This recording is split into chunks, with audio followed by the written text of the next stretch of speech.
Good evening, welcome back guys to Spark Plays 101.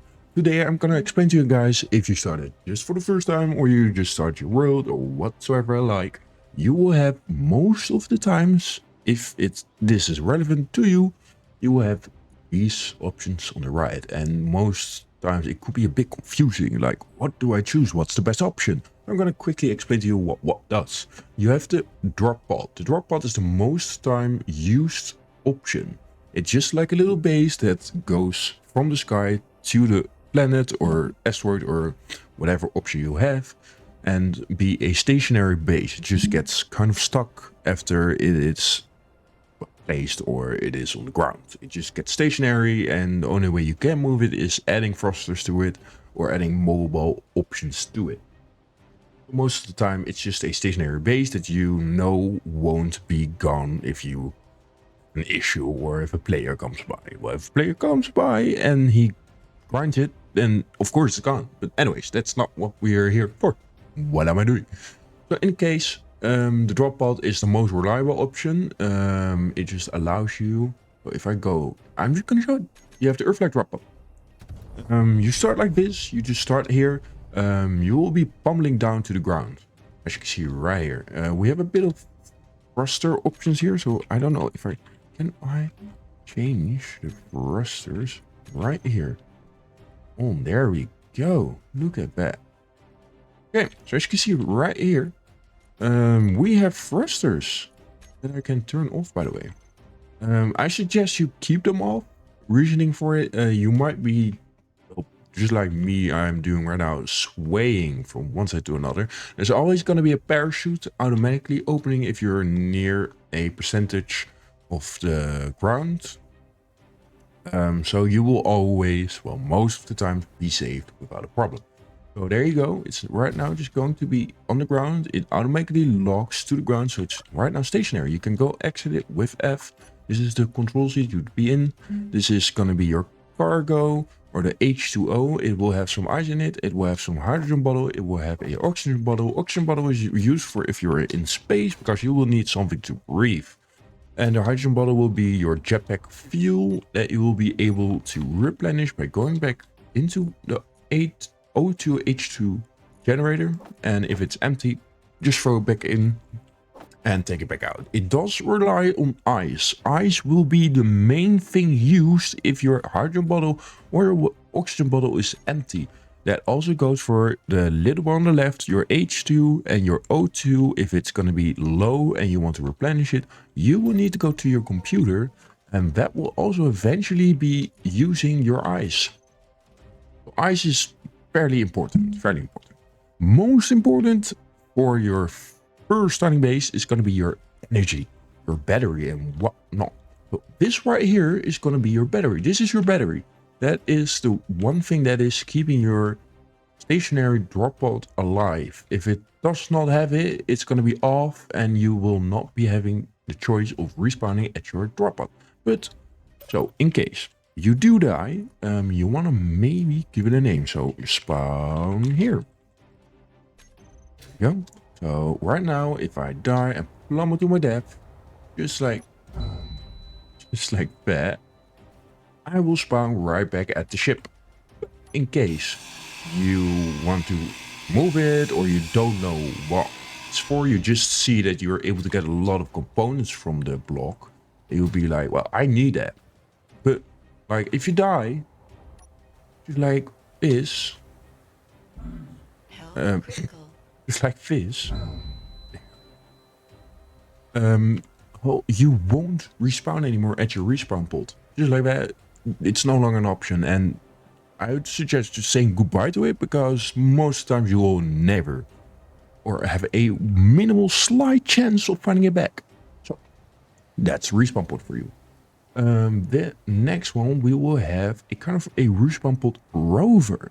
This is a same concept, but in this case you'll be spawning quite near the ground, and you'll be able to use rover, well, to move like this. If I put the thruster on, you'll be able to, well, go a bit into the air. It kind of depends, because the moment you turn it on, it will kind of launch you into the air. But anyways, this is this is a very nice option. It's more reliable and it gives you a mobile option. Just as well as the ore detector. Every single pod has an ore detector. So if you get near ore, you'll be able to see it. Make sure to press H so you can see it. And keep pressing H if you don't want to see it. So in case you don't want it to move anywhere, you just press P. Spark. Now you're no longer able to use the wheels to go forward, backwards, or whatever direction you think. If you press Y, you'll be turning off your complete ship. Everything will be off and everything will not do anything until you press it again. O will be your antenna-like things. If you press O, your ship will most of the times not be able to be seen for a big distance.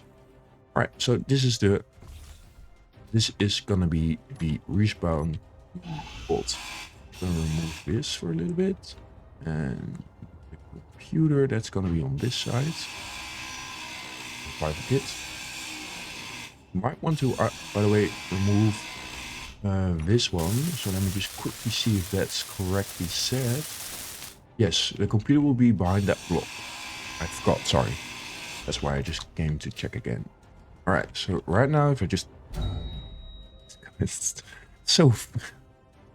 such a foolish thing. Anyways. You would have your drop pods. Those are the drop pods. You will also have the option to go for a space pod.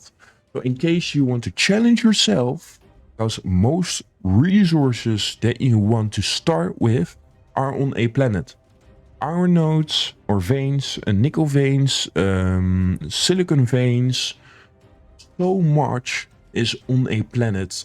So if you want to challenge yourself, you can choose the space pod. If you want to really challenge yourself, you can start with a space suit.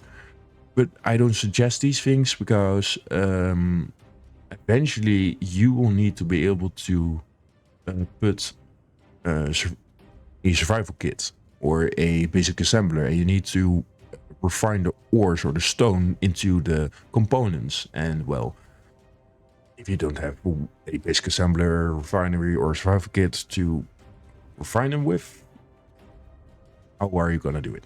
So spacesuit is fairly impossible. Then you have the space pod. It's just a basic ship. If you press V, you enter into a third-person mode of the ship.